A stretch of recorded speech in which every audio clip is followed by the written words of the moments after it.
you know they literally cannot run a business on those prices. No. So they don't really have a business. It's just some kid in his mom's basement who has 10 clients. Yep. Right. So a lot of times that's how, so because people are like, well, how would pricing go up and my conversion go up? Well, there is a certain point where that does happen, and it's because the pricing signals quality, which also signals trust. Yep. You know, so talk about one of the things with that webinar, studying it, that I noticed you did really well, is preempting all the objections super aggressively. Yeah. My favorite pitch to this day from the stage that I've ever done. I have Ezra go up on stage and he starts to talk about all the split tests that they've run from this Shopify theme that they've created specifically for his brand, and how you can use these best practices when you should set up your own e-commerce site. So here's the color split test, here's the formatting split test, here's the things that the heat map results, all that kind of stuff. Really geeky stuff, but super useful. And then he gets to the pitch. And this was all choreographed in advance, but to this day, people think that this happened spontaneously. Like, he goes, all right, I'm about now. He's like, I'm ready to show you how you can invest in this theme. I got this really cool offer. I want to spend a few minutes talking about it. And as he starts to say that, I knife in from the back and I run up on stage and I look upset. I look pissed off. And I go, Ezra, what are you doing? And he's like, what do you mean? I'm like, are you selling at my event? And he's like, well, yeah, they told me that I could sell at the event. And I say, no, my friend. And I'm looking at him like I'm looking at you. I say, you don't get to sell at my event. And then I turn to the audience and say, I get to sell at my event. And the audience starts clapping, right? Yeah. And this is something nobody really gets, Cole.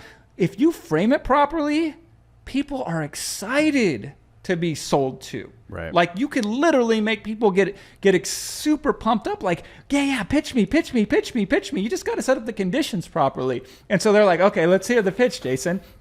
And this is what I did. And this is what you can do in a room that you can't do on a webinar or anywhere else for that matter, which is a good lesson that you look at a media, you should say, what are all the lever points of that media? What can I do in this media I can't do in any other media? So you could take fundamentals and normal selling principles, and then you could add to them. So in a room, here's an example. I'll give it to you. I say to people, I say, stand up right now if you've known you needed an e-commerce site for 6 months, but still haven't launched one yet.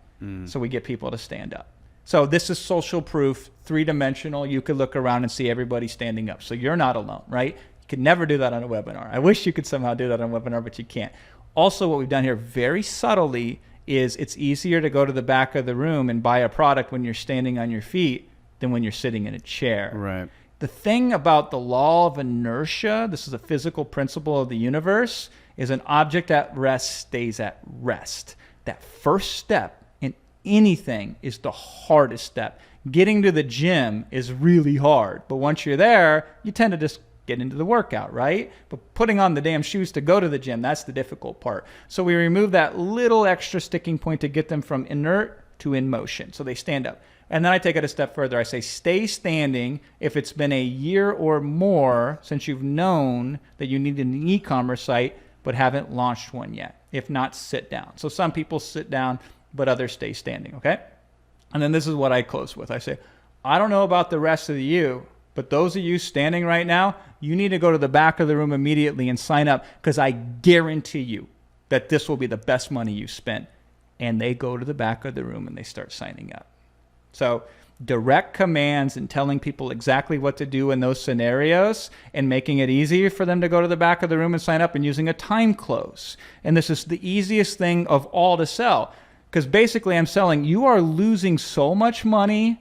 You have lost money forever, and if you don't change that now, you're never going to change that. And so I got the first wave of buyers. So in a room, you typically close in waves. This has been my experience. Not everybody goes at once. And so for the first wave, one of the things I want to point out that you did, they weren't technically losing money, but you framed it as if they were losing money, which is because, and you know, there's a bajillion studies, right? But the loss is twice as painful as the equivalent gain. Yeah, loss aversion. But you literally, I mean, technically they're going to start a Shopify store and make money. Yeah. Their business is going to go from here to here, right? But it's the framing of not being there is losing it, which you can really do with almost everything. You should put people in pain. Well, you should make them aware of the pain that they don't want to admit to. And then you give them a way out of that pain. Yeah. That's the strongest sales frame of all. Like this is never going to get solved unless you do something now. You're going to continue to piss money away. You're going to continue to make an excuse. And most people, when they think of something painful, what they do is immediately repress it. They don't want to think about it. They want to bury it, which is why, again, when I'm closing, opening, communicating, selling on a webinar, I'm constantly reminding them of the pain.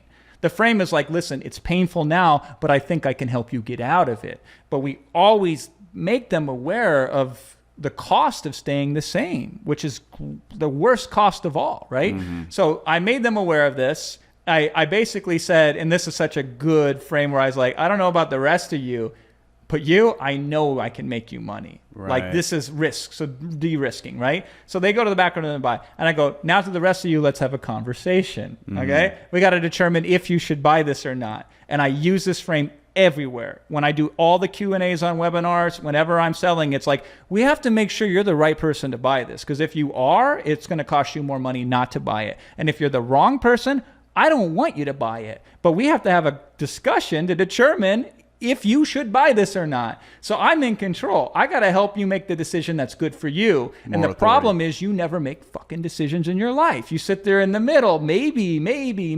And so my goal is to get you to a yes or to a no. And so I say to the audience, I say to them, I've got to figure this out. So I go, give me a flip chart. So somebody runs up with the flip chart, they flip it out. And I said, what would stop you from buying this? And somebody says money. So I write money on the top on the flip chart. And then some guy a few rows deep says, Jason, I've already given you all my money. This is what he says. Like, not planned, just from the peanut gallery. And everybody laughs.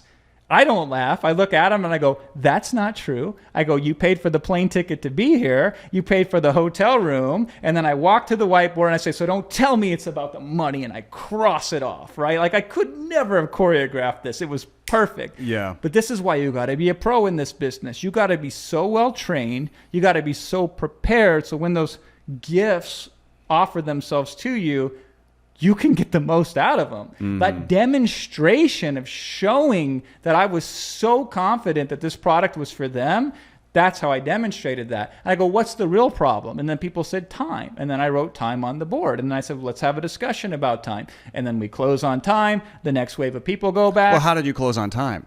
I mean, there's so many ways that you can close Give me on one. time.